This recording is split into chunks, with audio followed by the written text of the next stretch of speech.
Sir एक सवाल था। लोग कहते हैं फाइबर डाइट लो, हाई फाइबर डाइट लो, तो कितनी फाइबर डाइट लेनी चाहिए कि हमारी सेहत के लिए सही रहे?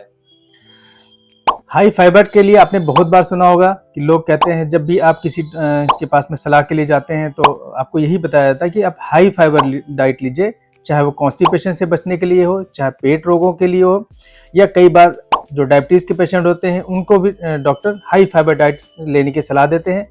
लेकिन सबसे पहले हम लोग को थोड़ा हाई फाइबर समझ लेना चाहिए। जो फाइबर होते हैं वो दो तरह के बेसिकली होते हैं, एक सॉल्युबल और इनसॉल्युबल फॉर्म में। सॉल्युबल मतलब जो आसानी से घुल जाते हैं, जैसे ओट्स है, जौ है, इसबगोल है, सेब है, नाशपाती है, पपीता है, संतरा है, अलसी का फाइबर है, चिया सीड्स का फाइबर है, और मूंग की दाल है जैसे, और बीन्स है। इसमें जो फाइबर्स पाए जाते हैं वो सॉल्युबल फाइबर के बहुत अच्छे एग्जाम्पल होते हैं।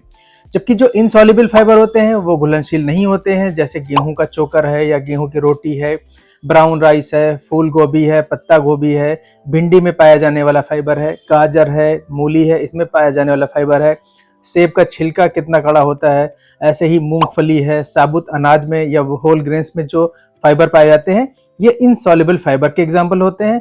और इसको दो कैटेगरी में समझने का यह भी फायदा होता है कि जो सॉल्युबल फाइबर होते हैं वो हमारे शरीर में शुगर को नियंत्रित करते हैं, कोलेस्ट्रॉल को नियंत्रित करते हैं और पेट को शांत रखते हैं। जबकि इनसॉल्युबल फाइबर हमारे शरीर में कॉन्स्टिपेशन को नहीं होने देते हैं, और जो हमारी आंतों की गति है उसको भी ये नियमित रखते हैं।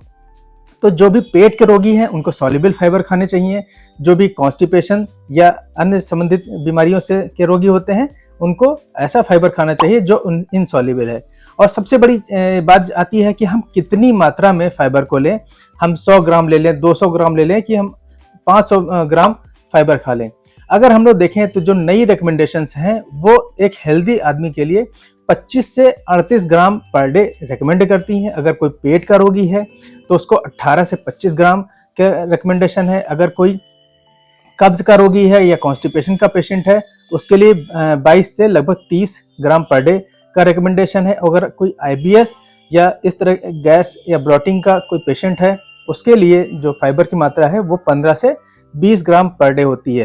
लेकिन एक चीज जो बहुत जरूरी होती है, बहुत ध्यान रखनी चाहिए, जब भी हम लोग इस तरह का फाइबर लें तो उसके साथ हम लोग पानी की मात्रा जरूर रखें।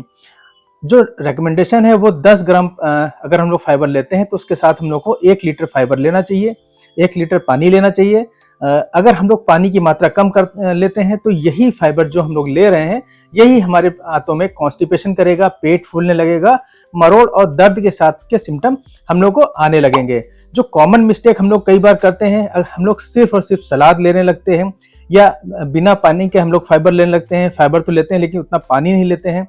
या आईबीएस जैसे रोगों में हम लोग बहुत ज़्यादा हाई फाइबर लेने लगते हैं, जैसे चोकर है, राजमा है, इनमें जो फाइबर होते हैं वो इनसॉल्युबल फाइबर होते हैं।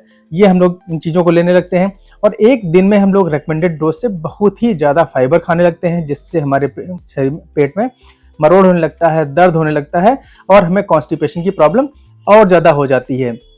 तो इन कॉमन मिस्टेक्स को हमको ध्यान रखना चाहिए।